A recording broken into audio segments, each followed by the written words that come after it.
As promised, we're back. I'm here with Pattie Hall, and she is showing us some of the things that we can do to maintain our body in some state of fitness. As we advance in age, we need this, and a lot of people, like me sometimes, don't do it as often as we should. So Pattie, we're back, and let's continue with what we're doing here. And I notice you've given me something to hold here, and I think you've given me a couple of paperweights. Is that right? Yeah, they look like paperweights, don't they? I want to tell you that you don't have to have this kind of fancy equipment to be able to exercise. All we had this morning so far is our chair, and we have these weights. But instead of weights, if I don't have these at home, I can use cans of soup. You know, a can of tomato here in this hand, maybe a can of chicken noodle just to, shake it up a little bit. But you don't have to go out and buy special equipment. But these are called hand weights. And the second part of our exercise program we're going to do is strength training.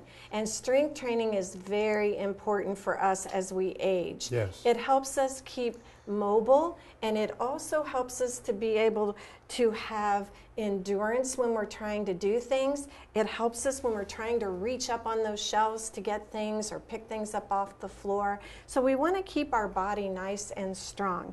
When you're doing strength training, it's real important that it's all about slow and controlled.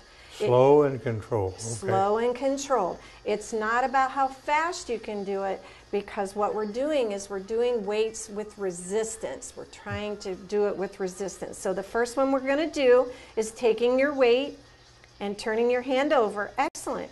We're going to bend our arm up and down, working on those triceps. Up and down. 3. Nice and slow and controlled. 4, 5, 6. We'll just do 8. See, folks, 7, how easy this is, especially when you've got a leader who knows what she's doing. Good. Okay, let's switch arms now. Let's do it in the other arm. So lifting up. 1, 2, 3, 4. Remember to breathe. 5, 6. We have the tendency to want to hold our breath. 7 and 8. Excellent. Now we're going to turn our hands over. And this one you're going to raise just shoulder high. 1, and you count this. 1 and 2 and only about shoulder high. 3 and 4 and 5. One of the things that us senior citizens often do is fall. And when we fall, we sometimes fall on an arm, which causes all sorts of mayhem in the rotator cuff. Okay, let's stop right there. I'm a living example of that, and I notice that when I'm doing this particular exercise, there's some little guy in that shoulder cuff there is saying, whoops, don't go so far. And if it's saying that, that's where it says it's hurting. So then your choice would be to either sit your weight in your lap and only do it without the weight. And see, don't do as far in your range of motion. If this doesn't hurt, then only go up about this high. And you don't have to use that weight if it hurts on that arm. But then on the arm that doesn't, you can go ahead and use your weight. Does that feel better? Yes. Now let me ask you a question about that. Does doing this with or without the weights, as long as it does this help to hasten the healing, or does that pain ever completely go away? Well, if it's a chronic condition, if it's a condition that you've had for a long, long time, chronic conditions don't go away, but you can make them better by taking and making your arms stronger. Chronic conditions are ones that you have to learn to live with the rest of your life. But if it's an acute pain, a pain that's just been for a while and it's gotten better, then sometimes you do have to push through a little bit to get that soreness out. There's a difference between soreness and pain. Okay, explain that to us. Okay, soreness would be you just did these wonderful exercises this morning And you might be a little sore tomorrow in those muscles. But if that soreness goes away after a day, then it was just soreness. But if it's pain and it stays like 2 or 3 or 4 days, then you've done too much and you need to back off. You've done way too much exercising for that particular part of your body. Now, what does something in the case of that pain that we're talking about, not the soreness, I understand that, but as far as the pain is concerned, what do topical applications like Icy Hot or BioFreeze or some of these over-the-counter applications that you could do they do any good, or are they just sharing the wealth there?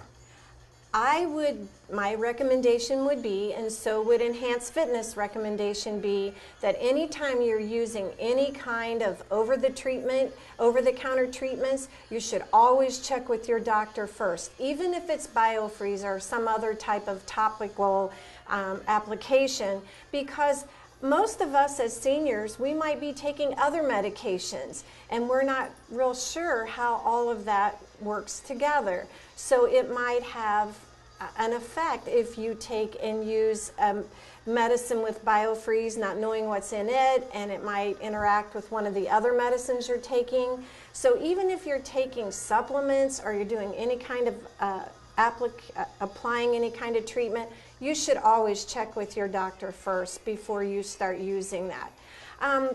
It's just as good to use a heating pad and ice, regular ice, is just as good for sore muscles. My wife swims weekly, 2 or 3 times a week, like that. But recently she had a bout with sore muscles that just didn't get well, particularly, and I suggested that she try a heating pad, which she did. Now, how do we know whether to use ice or whether to use a heating pad? Well, you can kind of use either one, but you want to alternate them. So you would want to do heat and maybe, 20 minutes on, 20 minutes off, and, do that for 2 or 3 days and then try the icing. You can use either one. There really isn't any particular rule to ice or heat, in that area. Okay, now when you say you're using the icing or the heat, as it were, how long at a time? 10 minutes, 30 minutes, 2 days, what? I wouldn't use it more than 10 to 20 minutes at a time. And of course you've got to be careful with heating pads, because as seniors sometimes we don't realize that it doesn't take much on a heating pad to make it very warm. It feels warm, it might not feel as warm to you than it really is. So keep the level down low and make sure that you use it for, no more than 10 minutes or so. I keep interrupting you, but there are questions that are arising out of this thing. One of the questions that I have is these applications. One of them I think is called Icy Hot, which is an over-the-counter application, and there are 2 or 3 others. I know Shaquille O'Neal strips down to his shirtless beauty, and I can't remember what the product is. Do those things work? Well, I'll go back to what I'm being taught and what I have been taught. Not only in the Enhanced Fitness class, but we at Area 4 also teach a class called Living a Healthy Life with Chronic Conditions. And one of the chapters that we talk about is this type of alternative treatment, which is what you keep mentioning. It's like Icy Hot, all of those things that you see on TV or in ads. You see a lot of those. And you have to really take and make sure first, like I said, talk to your doctor that you're interested in using these kind of treatments. The other thing you have to look at is you have to make sure that, where did you hear it from? Was it a TV ad? The other thing is, you're not like Shaquille O'Neal. Is that person that told you about this medicine or this treatment, are they just like you? Is their health condition just like yours? So that's important to know. The other thing that's important to know is, can you afford it? A lot of those extra treatments like that are very expensive, and some of us as seniors cannot afford those types of treatments. And maybe our doctor might advise us then to go back to that heating pad that we didn't pay as much for, or those ice cubes that are in the refrigerator that are free. So, you know, you might want to consider the cost of it. And if you're looking, a lot of people get to looking things on the internet.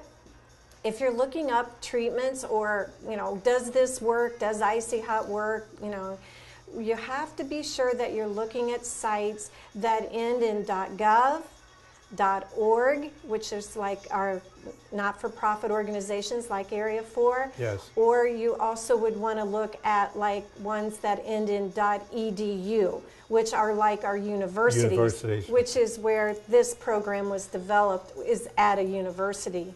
So, and you want to make sure that you're finding everything about the treatment before you make a good decision on whether you want to use it. Well, I keep interrupting you with questions, and we're stopping in the middle. So let's get get back. A couple more. Let's get. Oh, sure. Got anything else for us? I do. Now on this one, we need to turn to the side. So if you can kind of face me. We're going to keep our posture up. Our posture over time, we're like little turtles. We always want to sit like this. We drive like this. We sit at the computer. We read our books. We got to remember to keep our posture up almost like a puppet on a string, because you want to give this much area for your lungs to breathe. Because when you're exercising, you got to remember that you want to take and remember to breathe. Yes. We have the tendency to hold our breath. So on this one, you're going to start at your side, right here at your pocket. I call this pulling weeds. My mom used to make me do that a lot.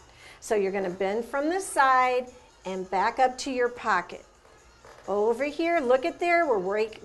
We are working on that waistline. Woo! Down. 3. I've been working on that waistline for far too long, I think. But I think I've been working it in a different way. Okay, let's stop on this one. Now this one is called kickbacks from the hip. So you're going to start at your hip and you're going to bring your arm back to your hip. Back and to your hip. The ladies like this one because this works on that bye-bye muscle. That muscle when you wave and you're still waving, it's still going. Bye-bye muscle. All the ladies like that bye-bye muscle. So let's keep working on that one. Okay. How does that feel? Does that feel okay? Who was, I think Oprah Winfrey's the one who called them her flags. Her flags. Excellent. Good job. All right. Well, let's turn back around this way now. We'll do one more. Okay. Okay. On this one, I want you to take, let's see, let's do it this way. So you're going to hold them up. We're going to work on this upper body a little. So bring them out to the side and in. I'll bring mine out this way. There you go. You go ahead and bring yours on out as far as you can. Excellent. Good. Kind of bring them out and in. There you go. Excellent. Couple more. 1, 2 more. Well, I'm going to have pecs that look like traveling bags here pretty soon. Okay, the last one that we can try to do together is like rowing a boat. So let's put them out front. Oh, and you love to sing. You're an excellent singer, so you can sing row, row, row your boat for us. You ready? Here you go. You sing. Here we go. Row. Are you going to sing? Row your boat gently down the stream. Merrily, merrily, merrily, merrily, life is but a dream. How's that? How did that feel? Okay, you are right, because now it's time to cool down. I feel like I was out in the middle of the Wabash there for a while. Out in that rowboat? I actually think I could benefit from using this more often than I do, which is not very often like that. I do walk a lot, and I don't particularly like to swim, so my wife hasn't convinced me I should be swimming at that.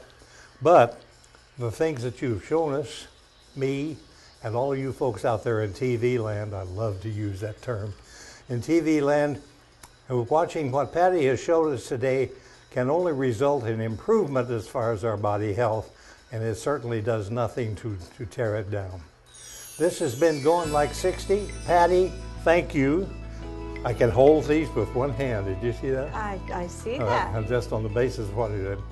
And remember, keep your body up and your face will light up. This has been Goin Like 60.